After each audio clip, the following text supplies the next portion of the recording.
Hello everyone. Today we're going to watch a short clip of what appears to be a Moorish sovereign citizen who was pulled over by the police. Now it appears in this video that the officer lets him go, but I'm going to focus on one of the things that this Moorish sovereign citizen says, and we're going to use it as a teaching method to see what is it that these Moorish sovereign citizens actually believe. Thank you for tuning in to the Common Sense Academy. I'm your host, Joe Palmetto, Joe the Lawyer. If you like my content, please like, subscribe, comment, and share. Also, consider purchasing my book. That's right, I wrote a book on sovereign citizens. Here it is, right there. You can find the link on Amazon in the description below. Now, before we watch this video, some of you come here for the content, but most of you come here for the same time sip. Today, I have some fine roasted Dunkin' Donuts coffee, home brew, drinking it black. Raise your cup, your glass with me. Cheers with me. It tastes better when we sip together. Cheers.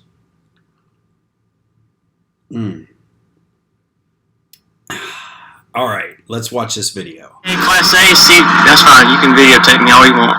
Class C, anything like that, okay? State of North Carolina is privileged to drive on the state and maintain roads. It's owned by the state, not owned by you, the taxpayer, okay? So with that being said, you have to have a license here in the state of North Carolina. You can get a ticket for anything, okay? Since I'm Aboriginal and indigenous to Americas, I have the right to travel as an inalienable right guaranteed to me by the Constitution.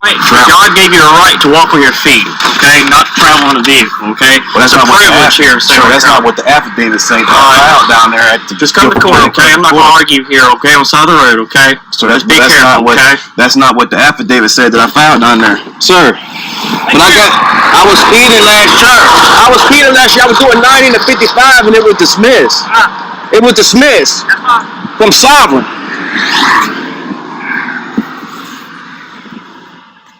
So, the officer in this interaction ultimately appears to let this sovereign citizen go. We didn't see what happened before or what happened after, but we did see, the short clip that we observed. But I want to focus on the primary claim of this sovereign citizen and why I call him a Moorish sovereign citizen, because he claims to be an Aboriginal indigenous American. And that word has specific meaning to the sovereign citizens and specifically to the Moorish sovereign citizens. So for those of you who don't know, the Moorish sovereign citizens are generally associated with the Moorish National Science Temple of America, which was a movement in the early 1900s to establish a sort of Moorish identity among African Americans in the United States. It's now an officially recognized church. It exists today. I would note that this church disassociates itself from any of the claims that some of the sovereign citizens who identify with the Moorish National Church appear to make. But let's get back to the Aboriginal Indigenous American claim. This guy here, who's probably has some knowledge of the church, some of these Moorish ideas from the Moorish National Science Temple have mixed with sovereign citizen ideas, and we get individuals who claim that the United States law doesn't have any jurisdiction over them. But this Aboriginal Indigenous American, what the Moors believe, and the Moorish sovereign citizens likely believe, is that they are descended from the kingdom of Moab, which you can see on the screen next to me. Moab is the name of an ancient kingdom whose territory is today located in the modern state of Georgia. All right, and this kingdom is actually mentioned in the Bible several times. If you scroll down, you can see, you may not be able to see my cursor, but below the image it has the history, and the kingdom was established in the 13th century BC and collapsed somewhere around 400 BC. So the fact that this kingdom was mentioned in the Bible gives it sort of a special religious significance, right?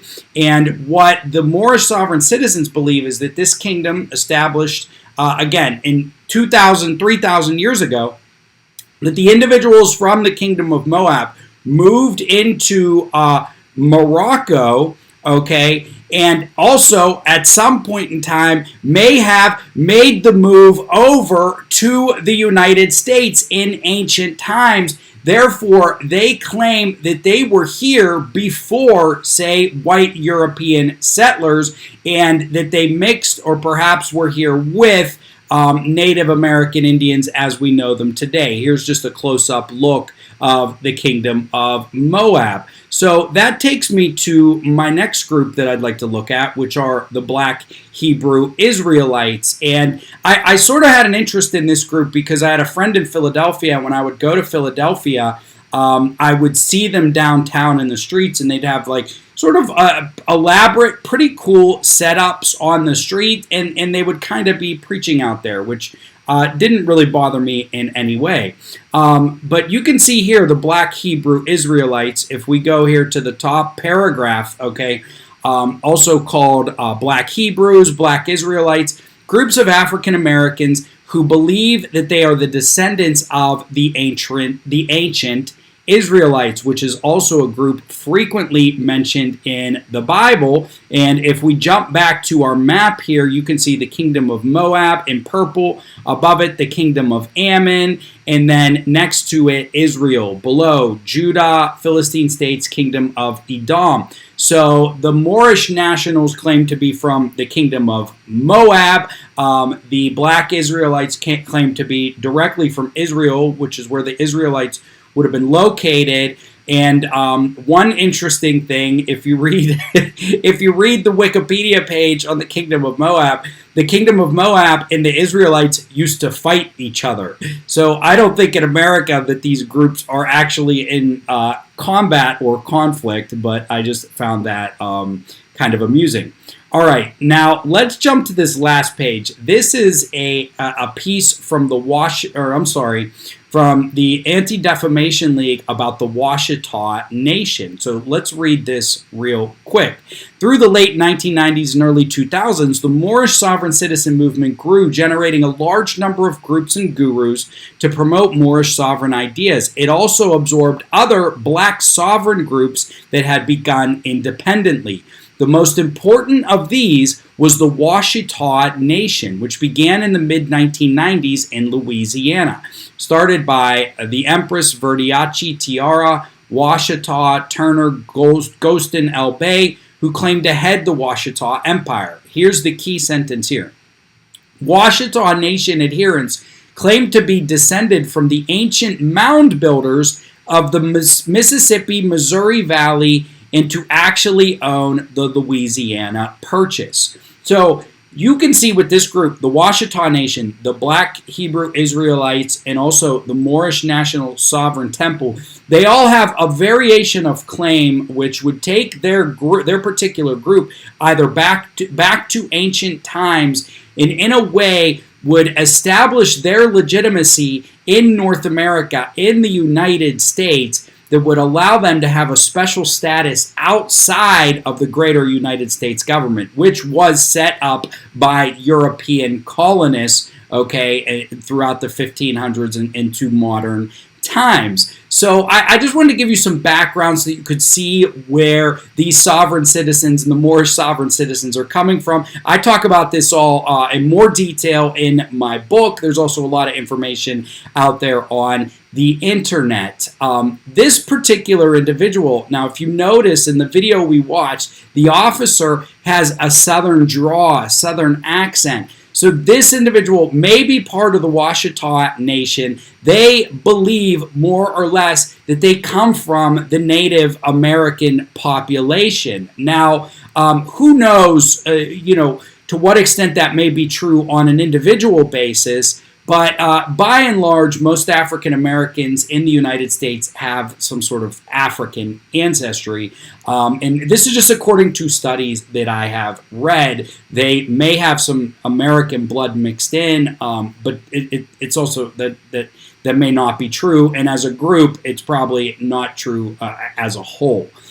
So this guy may be from the Washita Nation. That may be where his claim is coming from here. You know, they say they were here before European settlers, therefore they don't have to follow white European law. And, you know, an interesting thing is that the Native American Indians, who are recognized by the federal government, they do have very special status under American law. So this isn't a bad argument. It's not going to work, okay? Especially, it's not going to work with a cop who's driving down the street and pulls you over, okay? It's not going to work, but it's an interesting argument. There is some reasoning behind it, even though it is incorrect. So thank you everybody for tuning in. I hope you enjoyed this video. We learned a little bit here. We went a little more in depth with the sovereign citizen ideology. If you like my content, please like, subscribe, comment, and share. Also, go ahead and grab a copy of the book. I've been talking about updating it for a while. I know I haven't. Finally, I'll be going live Wednesday night at 8 p.m., which is tomorrow, 8 p.m. Tune in to the Common Sense Academy. I'm going to talk about P. Barnes, the legend. P. Barnes, the legend, is going to be the topic of the live stream. All right, everybody, have a terrific day. Thank you for tuning in.